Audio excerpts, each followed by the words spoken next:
Assalamualaikum warahmatullahi wabarakatuh. Perkenalkan, saya Eka Sumiati dari kelas pendidikan IPA D 2018 dengan NIM terakhir 028.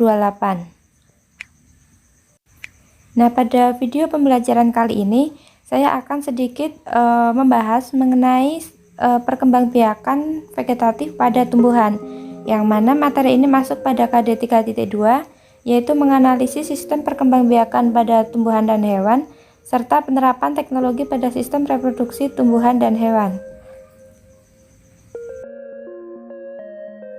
Kemudian untuk indikator yang ingin dicapai itu ada dua, yaitu mengidentifikasi perkembangbiakan vegetatif alami pada tumbuhan dan mengidentifikasi perkembangbiakan vegetatif buatan pada tumbuhan.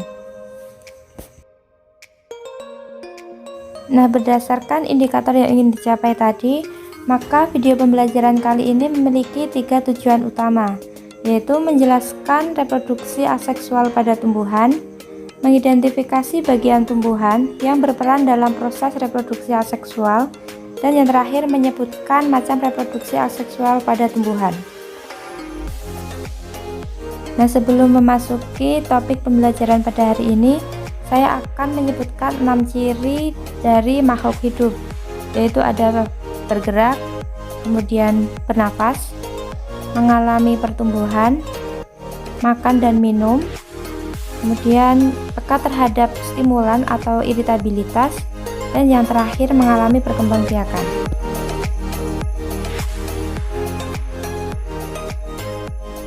Nah, karena tumbuhan itu merupakan salah satu dari makhluk hidup, maka tumbuhan itu juga memiliki ciri yang sudah saya sebutkan tadi. Jika teman-teman memperhatikan, salah satu ciri dari makhluk hidup tadi adalah berkembang biak. Nah, jadi karena tumbuhan termasuk makhluk hidup, maka tumbuhan melakukan perkembangbiakan. Nah, pada video pembelajaran kali ini saya akan membahas perkembangbiakan pada tumbuhan, khususnya dengan cara aseksual atau sering dikenal dengan sebutan vegetatif. Perkembangbiakan vegetatif atau perkembangbiakan secara tidak kawin itu merupakan perkembangbiakan yang terjadi tanpa melibatkan alat perkawinan, sehingga dalam perkembangbiakan vegetatif itu sama sekali tidak bergantung pada adanya alat kelamin. Nah, berdasarkan cara terjadinya perkembangbiakan vegetatif itu dibedakan menjadi dua, yaitu perkembangbiakan vegetatif alami dan perkembangbiakan vegetatif buatan.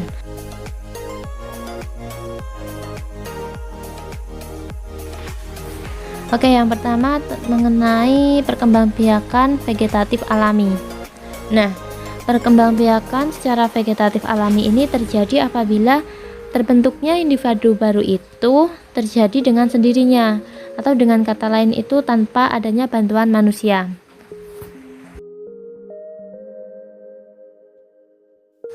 Nah, perkembangbiakan vegetatif alami ini terdiri dari berbagai cara. Di sini ada membelah diri, spora, kemudian tunas, umbi batang, umbi akar, umbi lapis, tunas adventif, geragi, dan juga rimpang.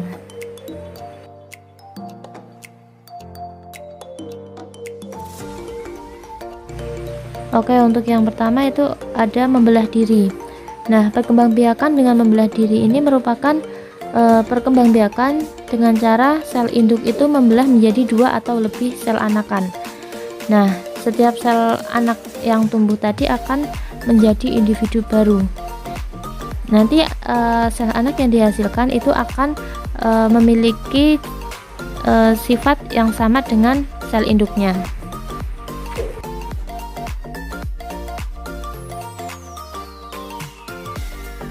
Nah, di sini ada ganggang biru dan juga ganggang hijau yang merupakan contoh tumbuhan yang melakukan perkembangbiakan dengan cara membelah diri.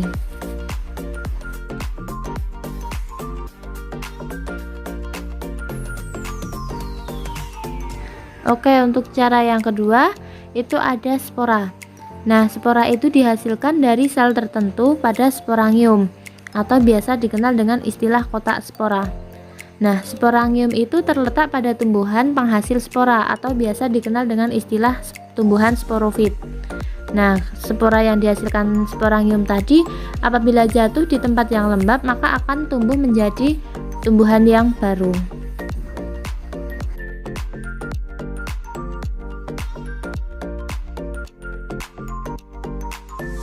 Nah, ini adalah contoh tumbuhan yang berkembang biak dengan menggunakan spora. Di sini ada lumut, paku, dan juga jamur.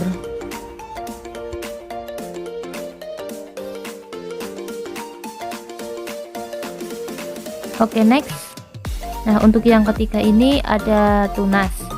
Nah, tunas itu merupakan tumbuhan yang tumbuh dari batang yang berada di dalam tanah. Nah, umumnya individu yang baru tumbuh itu letaknya tidak jauh dari tumbuhan induknya, sehingga tumbuhan yang berkembang biak dengan cara tunas itu akan membentuk sebuah rumpun.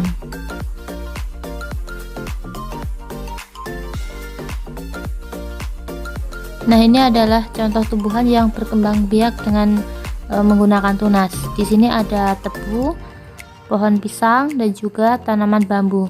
Jika diperhatikan ketiga tumbuhan ini letaknya antara induk dengan individu barunya itu memang berdekatan, sehingga akan membentuk sebuah rumpun seperti itu.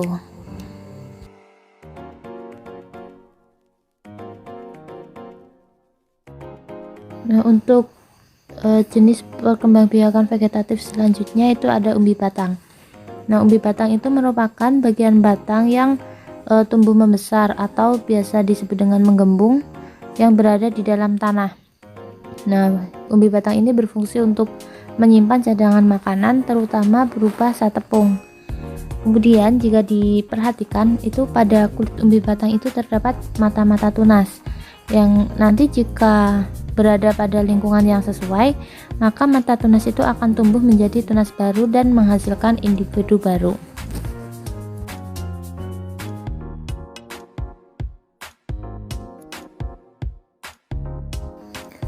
Nah, ini merupakan contoh tumbuhan yang berkembang biak dengan menggunakan umbi batang.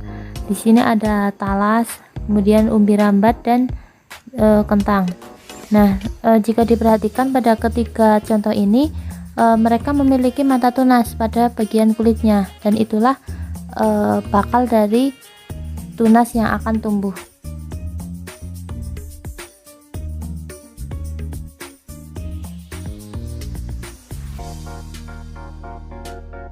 Oke, selanjutnya ada umbi akar. Nah, umbi akar itu merupakan akar yang tumbuh membesar dan pada beberapa tempat pada umbi tersebut itu terdapat calon tunas yang nantinya dapat tumbuh menjadi individu baru. Nah, umbi akar itu berfungsi untuk menyimpan cadangan makanan, yang mana pada umbi akar itu memiliki ciri seperti tidak berkuncup, tidak berdaun, tidak bermata tunas, serta tidak berbuku-buku. Kemudian untuk sisa batang pada pangkal umbi itu dapat memunculkan sebuah tunas, yang mana nantinya akar tunas baru itu akan tumbuh dari bagian sisa batang dari umbi akar yang ditanam tersebut.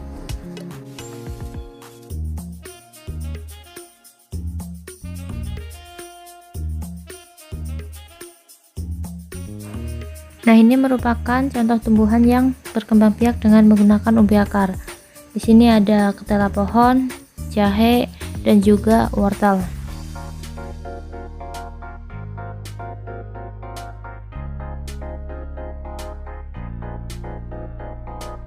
Kemudian selanjutnya untuk jenis perkembangbiakan vegetatif alami yaitu ada umbi lapis.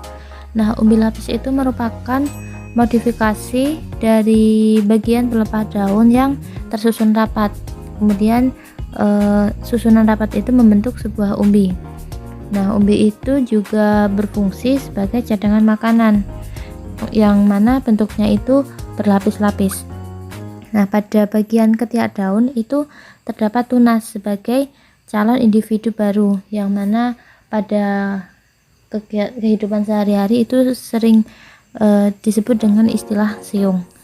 Nah, bagian dasar dari umbi itu berbentuk cakram yang merupakan modifikasi dari batang.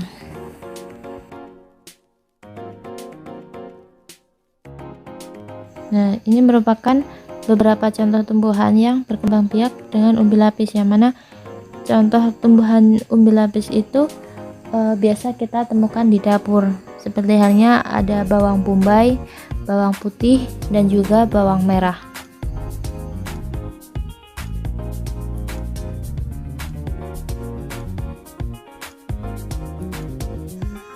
Oke, next untuk jenis perkembangbiakan vegetatif alami itu ada rhizoma.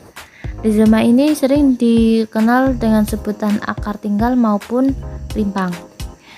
Nah, akar rimpang atau rhizoma ini merupakan batang yang tumbuh di bawah permukaan tanah, yang nantinya pada batang yang tumbuh di bawah permukaan tanah itu memiliki nodus, yang mana tiap-tiap nodus itu akan tumbuh membentuk individu baru, sehingga letak antara individu dengan induknya itu tidak jauhan, dan alhasil akan menghasilkan tanaman yang membentuk rumpun.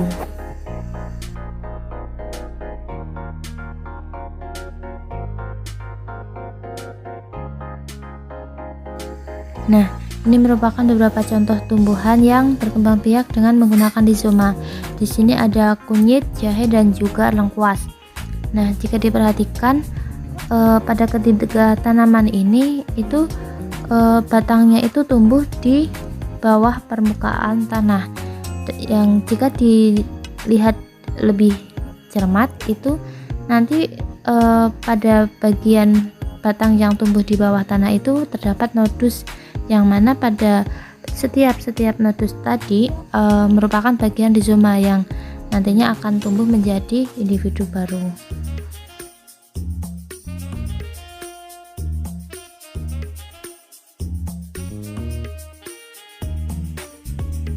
Kemudian untuk jenis perkembangbiakan selanjutnya itu ada geragih atau stolon.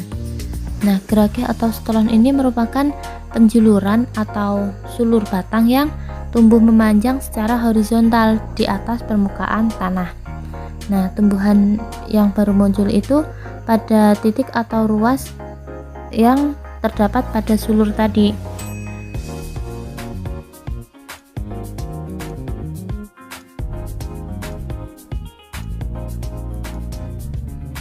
Nah, ini merupakan beberapa contoh tumbuhan yang berkembang biak dengan menggunakan geragih atau stolon.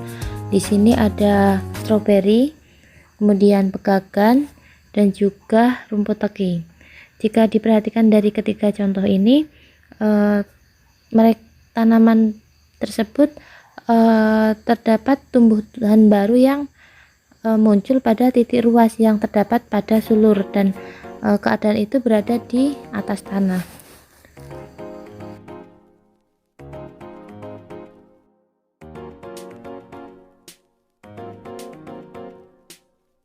Nah, untuk jenis perkembangbiakan vegetatif alami yang terakhir itu ada tunas adventif. Nah, pada tunas adventif itu daun memiliki daya reproduksi yang tinggi sehingga mampu membentuk individu baru melalui peristiwa pembelahan mitosis dari pertunasan yang muncul di setiap ruas atau nodus daun. Nah, karena hal ini tumbuhan yang berkembang biak dengan tunas adventif itu juga disebut dengan istilah mother of thousands.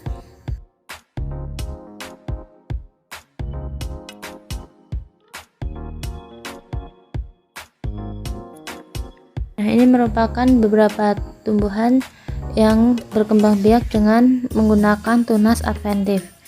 Yang pertama itu ada cocor bebek, kemudian cemara, dan yang ketiga itu ada juga sukun.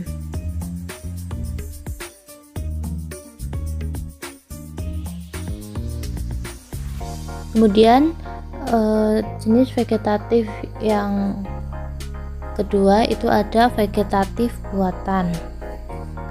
Nah, pada vegetatif buatan itu merupakan suatu perkembangbiakan pada tanaman yang terjadi apabila manusia itu melakukan budidaya terhadap suatu tanaman untuk memperoleh keturunan yang baru secara vegetatif. Nah, sehingga berbeda dengan vegetatif alami, yang mana pada vegetatif alami itu terjadi dengan sendirinya tanpa bantuan manusia. Akan tetapi pada vegetatif buatan ini jika tidak ada campur tangan dari manusia maka tidak dapat terjadi dengan sendirinya.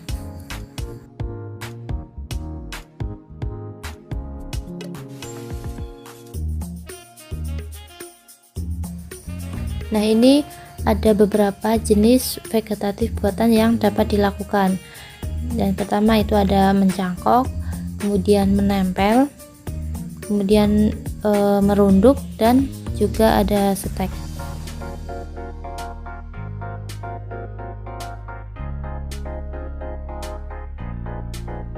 Untuk yang pertama itu ada mencangkok. Nah, mencangkok itu merupakan sebuah budidaya tanaman yang dilakukan dengan menumbuhkan akar dari batang tanaman yang dicangkok. Nah, nanti akar tersebut akan menghasilkan tanaman baru. Nah, untuk sifat tumbuhan baru dari hasil kegiatan mencangkok itu akan dihasilkan sama persis dengan induknya.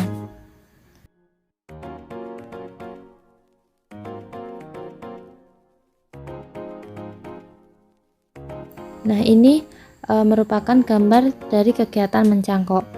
Nah, jadi mencangkok itu dapat dilakukan dengan membuat potongan sampai pada jaringan gabus pada percabangan batang. Nah, kemudian potongan tersebut itu ditutup dengan menggunakan tanah, kemudian dibungkus dan dibiarkan nanti sampai keluar akarnya. Setelah akar muncul, nah barulah potongan ini dipisahkan dari tanaman induknya, kemudian dapat dilakukan penanaman. Nah, biasanya kegiatan mencangkok itu dilakukan untuk memperbanyak tumbuhan yang berkayu atau memiliki kambium. Jadi di sini ada beberapa contoh tumbuhan yang bisa dilakukan pencangkokan, seperti halnya jambu air, kemudian mangga, alpukat, sawo, dan juga rambutan.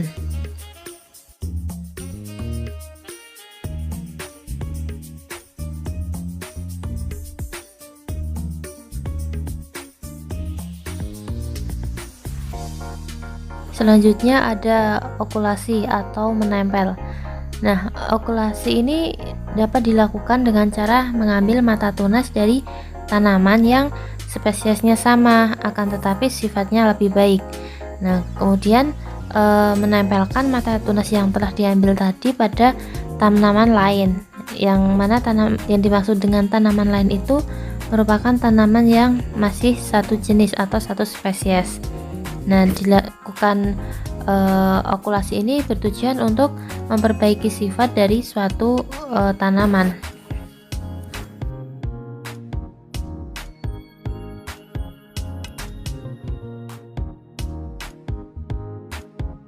Nah, ini merupakan gambaran dari kegiatan okulasi atau menempel. Kemudian di sini juga ada tanaman yang dapat dilakukan kegiatan okulasi seperti jeruk nipis, kakao, belimbing, dan juga alpukat.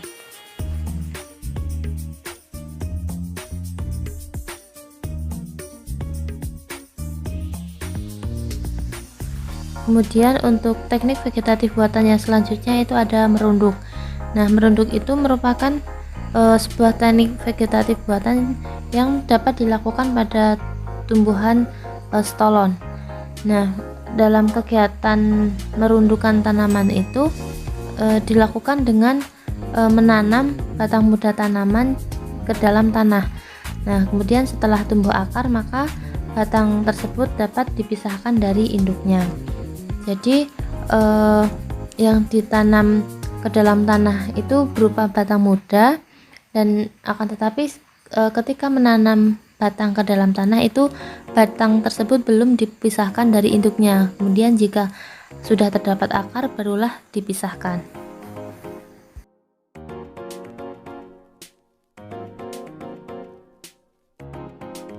Nah, ini merupakan beberapa contoh tanaman yang bisa dilakukan perkembangbiakan dengan teknik merunduk, seperti halnya kangkung, sirih, stroberi, dan juga apel.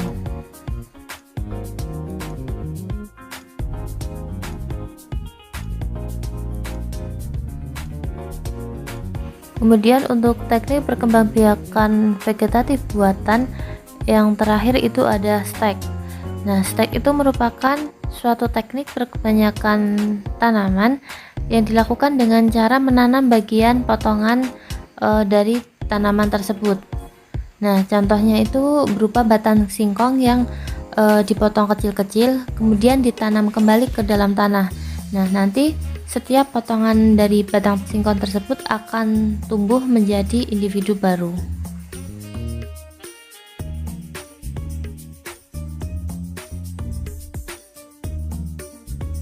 Nah, ini merupakan gambaran dari kegiatan stek. Kemudian untuk contoh tanamannya itu ada singkong, mawar, rosemary, dan juga lavender.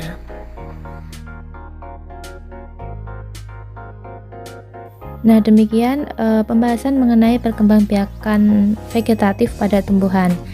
Jadi, perkembangbiakan vegetatif itu merupakan perkembangbiakan pada tumbuhan secara tidak kawin yang dapat terjadi tanpa melibatkan alat perkawinan, sehingga sama sekali tidak bergantung dengan adanya alat kelamin.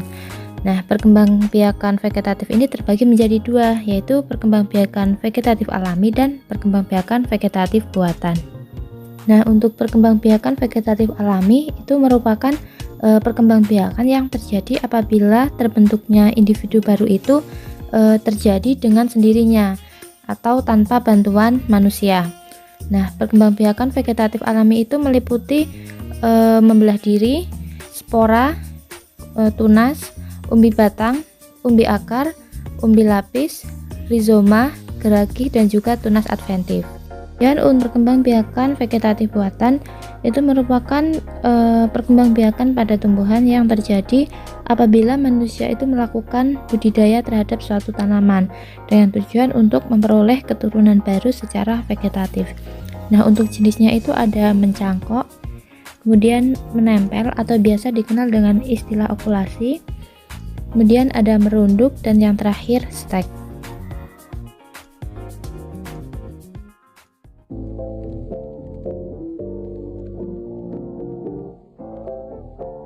Baik, sekian yang dapat saya sampaikan. Banyak kurangnya mohon maaf.